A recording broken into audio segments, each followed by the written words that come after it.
ఈ ప్రపంచం ఎంత అందంగా కనిపించినా కొన్ని ప్రదేశాలు మాత్రం మనల్ని ఆహ్వానించవు. కేవలం ప్రమాదం కాదు, విచిత్రమైన నియమాలు, వింత రాజకీయాలు లేదా సిల్లీగా అనిపించే కొన్ని షాకింగ్ నిజాల కారణంగా మనం అక్కడికి వెళ్ళకూడదు.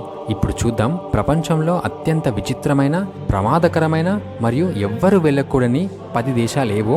చివరి వరకు చూస్తే మీకు కూడా ఆశ్చర్యం కలుగుతుంది. ఇక మెయిన్ టాపిక్లోకి వెళ్లే ముందు అసలు కథ ఛానల్ని సబ్స్క్రైబ్ చేసి ఈ వీడియోని లైక్ చేయండి. ఇక టాపిక్లోకి వెళ్ళిపోతే 10వ స్థానంలో ఉన్న దేశం టర్కమెనిస్తాన్. ఇది ప్రపంచంలోనే మోస్ట్ రిస్ట్రిక్టెడ్ దేశాలలో ఒకటి. బయట ప్రపంచంతో సంబంధాలు దాదాపుగా లేవు.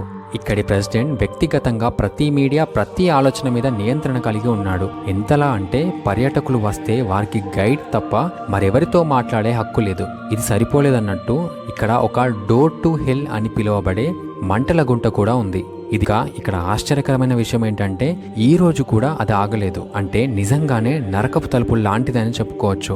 ఇక 9వ స్థానంలో ఉంది భూటాన్. చాలా మందికి ఇది హ్యాపీ కంట్రీ అనిపిస్తుంది, కానీ ఇక్కడ కూడా షాకింగ్ రూల్స్ ఉన్నాయి. భూటాన్ తన సాంస్కృతిక పరిశుభ్రతను కాపాడుకోవడానికి ఫారినర్స్ కి కొన్ని ప్రాంతాల్లో ప్రవేశం నిషేధం. ప్రభుత్వ అనుమతి లేకుండా అక్కడి దేవాలయాలు, అడవులు, పర్వత ప్రాంతాలు సందర్శించడం అంటే శిక్షార్హులన్నమాటే. ఇది డేంజరస్ కాదేమో, కానీ స్ట్రేంజ్ థింగ్ అనే చెప్పుకోవాలి. ఒక దేశం సంతోషం కాపాడుకోవడానికి తానే తలుపులు మూసుకుంది. ఇక 8వ స్థానంలో ఉంది సోమాలియా. ఇది పైరేట్స్ల రాజ్యం అని చెప్పవచ్చు. ఇక్కడ సముద్ర మార్గంలో కూడా దోపిడీలు, అపహరణలు సాధారణం.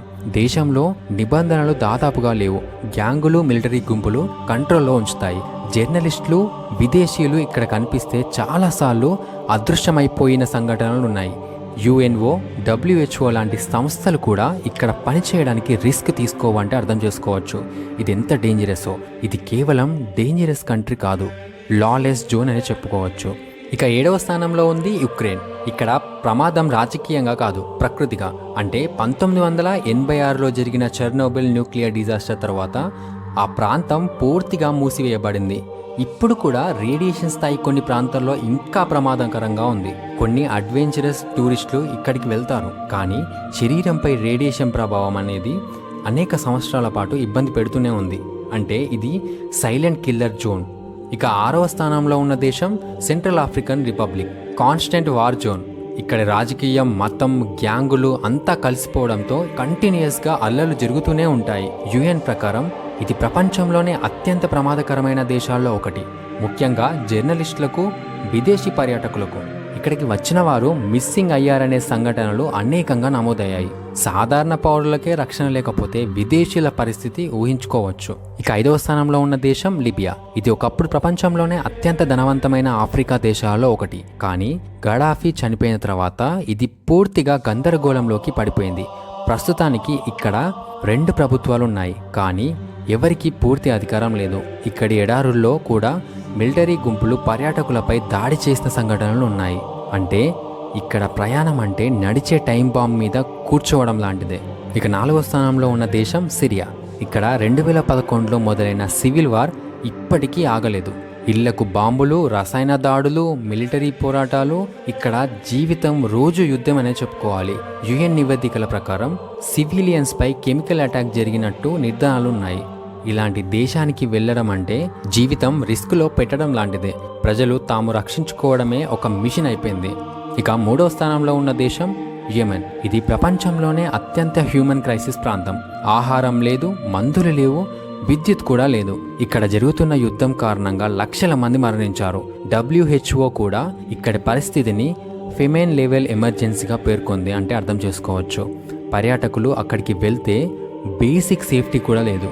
ఈ దేశం ఇంకా నయం అవ్వలేని ఒక ఓపెన్ వూండ్ లాంటిది. ఇక 2వ స్థానంలో ఉంది ఆఫ్ఘనిస్తాన్. ఇక్కడ వార్ అనేది జీవితంలో ఒక భాగం.